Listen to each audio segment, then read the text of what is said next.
ओम नमः चंडिकाय। जय माँ जगत जननी जगदम्बा। श्री दुर्गा सप्तशती के 7वें अध्याय का हिंदी रूपांतरण आप सभी सुने।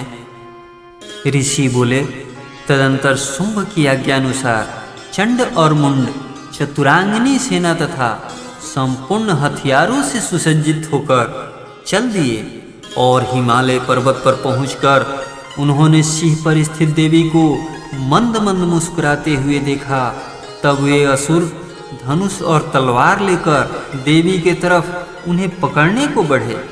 तब उन असुरों को इस प्रकार देख अंबिका ने क्रोध किया तो भगवती का मुंह श्याम रंग का हो गया।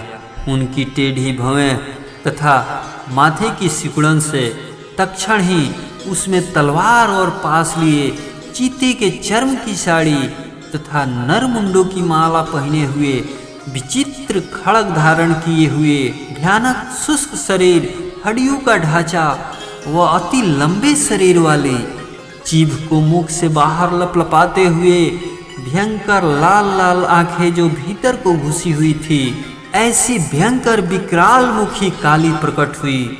उनके भयंकर शब्द से सभी दिशाएं गूंज उठी। वह देवी असुरों की सेना पर टूट पड़ी और असुरों का भक्षण करने लगी। पास सर्वरक्षक अंकुशधारी महावत योद्धा और घंटा सहित हाथियों को हाथ से पकड़ पकड़ कर मुख में डाल लेती थी। इसी प्रकार घोड़े, रथ तथा युद्ध करने वाले सारथी समेत योद्धाओं को पकड़ पकड़ कर मुख में डालकर दांतों से चबा रही थी। किसी के केसों को पकड़कर, किसी की गर्दन दबाकर, किसी को पांवों से कुचलकर, किसी को छाती से धक्का देकर मार दिया था।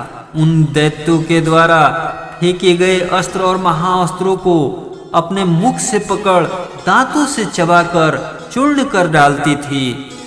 इस प्रकार दुष्टात्मा बड़े शरीर वाले असुरों की समस्त सेना में कितनों को तलवार, कितनों को खटवांग से मारा और कुछ दैत्यों को दांतों के अग्रभाग से मार दिया।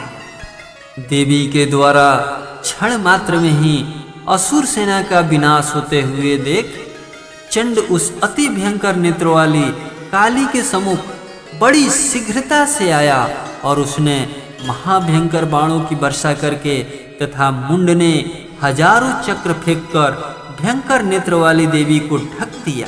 काली देवी के मुख में प्रवेश करते हुए वे चक्र इस प्रकार सुशोभित हो रहे थे मानो बादलों में सूर्य के बहुतेरे मंडल प्रवेश कर रहे हों।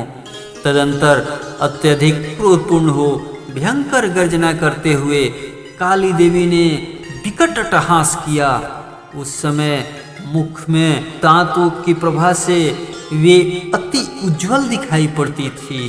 फिर देवी उठकर हंस शब्द का उच्चारण करती हुई तलवार लेकर महादैत्य चंडी के पीछे दौड़ी और उसके केस पकड़कर खड़ग से सिर काट दिया। चंड को मरा देख मुंड भी देवी की तरफ दौड़ा तो क्रोधयुक्त हो देवी ने उसे भी तलवार से मारकर धरती पर डाल दिया। चंड और मुंड को मरा हुआ देख शेष बची हुई सेना वहां से भाग निकली। तत्पश्चात चंड और मुंड के सिर को लेकर काली देवी चांडिका देवी के समीप गई और विकट अट्टहास करके बोली, महापशु असुर चंड मुंड को मैंने संग्राम में मार दिया है। अब आप इस युद्ध यज्ञ में शुंभ और निशुंभ को स्वयं मारना। ऋषि बोले, चंड और मुंड दोनों के सिरों को लाते हुए देख काली देवी से कल्याणकारिणी देवी मधुर शब्दों में बोली, हे देवी, तुम चंड और मुंड दोनों महाअसुरों को मारकर मेरे समीप ले आई हो। इस कारण आप संसार में चामुंडा देवी के नाम से विख्यात हो जाओगे। इति श्री मार्कंडेय पुराण के देवी महात्म्य चंड मुंड वध नामक 7वां अध्याय समाप्त। जय माता दी।